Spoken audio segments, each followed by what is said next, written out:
নমস্কার বন্ধুরা, প্রতিদিনের মতো আবার একটা নতুন ভিডিও নিয়ে তোমাদের সামনে চলে এসেছি। এসএসসিজিডি 2025 মেডিকেলের রেজাল্ট কিন্তু রিলিজ হয়ে গেছে। এরপরেই কিন্তু শুরু হচ্ছে তোমাদের ডকুমেন্টস ভেরিফিকেশন এবং মেডিকেল। তো মেডিকেলের ডেট কিছুদিনের মধ্যেই দিয়ে দেবে। আশা করি তোমরা সবাই তোমাদের সমস্ত ডকুমেন্টস ঠিকঠাক করে নিয়েছো।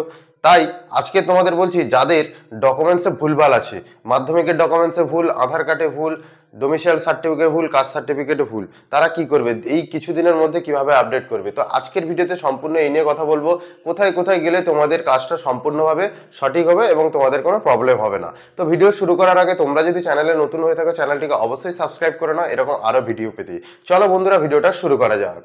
তো বন্ধুরা, প্রথমেই তোমাদের যে ডকুমেন্টসটা দরকার সেটা হচ্ছে মাধ্যমিকের ডকুমেন্টস। তো এই ডকুমেন্টসে তোমার যদি ভুলভাল থাকে, তাহলে 10 দিনের মধ্যে এই ডকুমেন্টসটা ভুলভাল ঠিক করা সম্ভব নয়। কেননা এই 10 দিনের মধ্যে তোমার স্কুলে যেতে, রেজিস্টার চেক করতে, রেজিস্টার থেকে তোমার পর্ষদে গিয়ে হচ্ছে কারেকশন করতে কিন্তু অনেকটাই সময় লেগে যাবে।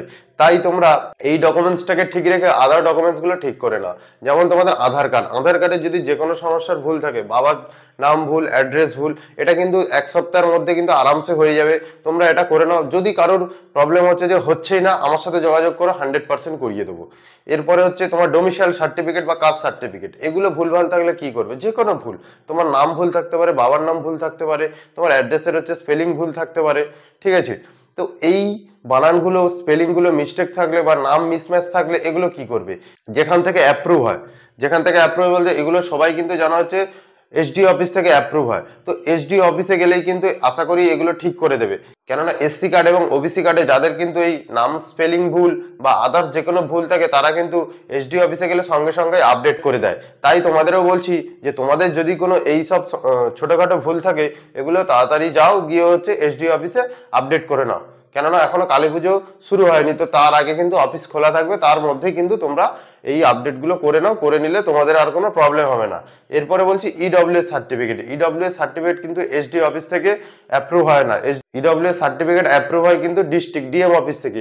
অনেকেই কমেন্ট করছিলে যে আমার আধার কার্ডে বা হচ্ছে মাধ্যমিকের ডকুমেন্টসে বাবার নামের স্পেলিং আলাদা আছে, ইডব্লিউএস এর স্পেলিং আলাদা আছে। তাই আমিও বলছি যে যেরকম তোমাদের ডোমিসাইল সার্টিফিকেট বা কাস্ট সার্টিফিকেট হচ্ছে এসডি অফিসেই তার হচ্ছে সলিউশন হয়ে যায়, সেরকম ইডব্লিউএস সার্টিফিকেট যেহেতু ডিএম অফিসেই অ্যাপ্রুভ হয়, তাহলে ডিএম অফিসে কিন্তু সলিউশন হয়ে যাবে। তাই তোমরা যত তাড়াতাড়ি সম্ভব কিন্তু ডিএম অফিসে যাও।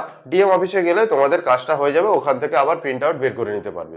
তো বন্ধুরা, তোমাদের যদি আরো কোনো মেজর প্রবলেম থাকে, যেটা আমি ভিডিওর মাধ্যমে বলতে পারছি না বা মনে আসছে না ঠিকঠাক, তো তোমরা নিচে অবশ্যই কমেন্ট করে জানো। এবং যাদের যাদের সমস্যা আছে ডকুমেন্টস নিয়ে, তাদেরকে অবশ্যই ভিডিওটা শেয়ার করো। যদি কোনো সমস্যার সমাধান না হয়, অবশ্যই আমার নিচে কমেন্ট করবো, আমার সাথে যোগাযোগ করার চেষ্টা করো। আমি তোমাদের 100-100 সলিউশন করিয়ে দেবো। তো বন্ধুরা, ভালো লাগলে ভিডিওটা লাইক করো। আমাদের চ্যানেলের সঙ্গে জুড়ে থাকার জন্য চ্যানেলটিকে অবশ্যই সাবস্ক্রাইব করো। দেখা হচ্ছে পরের ভিডিওতে। ভালো করে মেডিকেল দাও। Best of luck.